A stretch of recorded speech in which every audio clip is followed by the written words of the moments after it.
আর্জেন্টিনার ফুটবলের এক আবেগঘন অধ্যায়ের নাম অ্যাঞ্জেল ডি মারিয়া ও পাওলো দিবালা।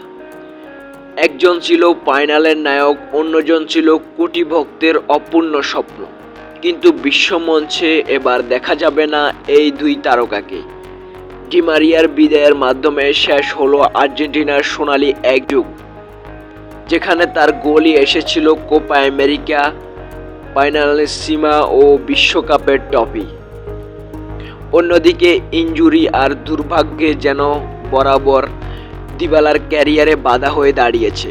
প্রতিভা থাকা সত্ত্বেও বিশ্বকাপের বড় মঞ্চে নিজেকে পুরোপুরি মেলে ধরতে সুযোগ খুবই কম পেয়েছেন তিনি।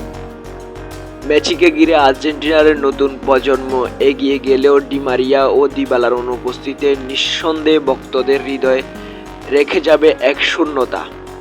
কিছু খেলোয়াড় শুধু ট্রফি জেতে না, তারা ভক্তদের আবেগ হয়ে বেঁচে থাকতে চিরকাল। SBS sports, MD Shihab.